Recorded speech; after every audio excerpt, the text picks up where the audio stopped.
ശബരിമല സ്വർണ്ണ കവർച്ചാ കേസിൽ ഈ നിലപാട് കൂടുതൽ വ്യക്തമാക്കുകയാണ് NSS. സർക്കാരും കോടതിയും കൃത്യമായി ഉത്തരവാദിത്വം നിർവഹിക്കുന്നുണ്ട്. രാഷ്ട്രീയ താൽപ്പര്യങ്ങൾ മുൻനിർത്തിയുള്ള ദുഷ്പ്രചരണങ്ങൾ തെറ്റാണ്. വിഷയത്തിൽ സമുദായത്തെ കരുവാക്കേണ്ടെന്നും NSS പറയുന്നു. സനോജ് സുരേന്ദ്രൻ വിവരങ്ങളുമായി ചേരുന്നു.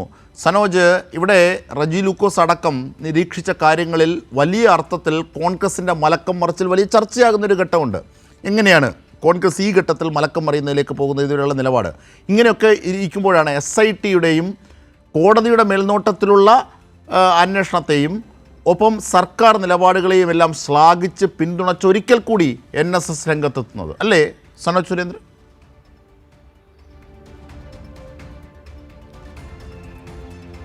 അജിംഷാദ്, NSS ശബരിമല സ്വർണ്ണ വിവാദവുമായി ബന്ധപ്പെട്ടുകൊണ്ടുള്ള വിഷയത്തിൽ മുമ്പും നിലപാട് വ്യക്തമാക്കിയ സാമുദായിക സംഘടനയാണ്. ഈ കാര്യത്തിൽ അവരുടെ മുൻ നിലപാടിൽ നിന്നും യാതൊരു തരത്തിലും പിന്നോട്ട് പോയിട്ടില്ല. അങ്ങനെ പിന്നോട്ട് പോകേണ്ട യാതൊരു സാഹചര്യവും നിലവിലില്ല. കാരണം അതിന് NSS പറയുന്നത് അത് സർക്കാരിൻ്റെ അന്വേഷണവും കോടതിയുടെ മേൽനോട്ടത്തിൽ കൃത്യമായി മുന്നോട്ട് പോവുകയാണ് അന്വേഷണം. ആ ഘട്ടത്തിൽ അതിനെ ചില ശക്തികൾ രാഷ്ട്രീയ ദുഷ്ടലാക്കോടുകൂടി മുതലെടുക്കാൻ വേണ്ടി ശ്രമിക്കുകയാണ്. അതിന് NSS കൂട്ടു നിൽക്കേണ്ട സാഹചര്യമില്ല എന്നാണ് സുകുമാരൻ നായർ പറഞ്ഞു വയ്ക്കുന്നത്. മന്നം ജയന്തി ആഘോഷത്തിൻ്റെ 149ാമത് ജയന്തി ആഘോഷത്തിൻ്റെ സംഘടനാ റിപ്പോർട്ടുമായി ബന്ധപ്പെട്ട് പ്രതിപാദിക്കുന്നതിനിടയിലാണ് NSS നിലപാട് സമുദായ നേതാവ് കൂടിയായിട്ടുള്ള സുകുമാരൻ നായർ തൻ്റെ സമുദായ അംഗങ്ങളോട് പറഞ്ഞത്.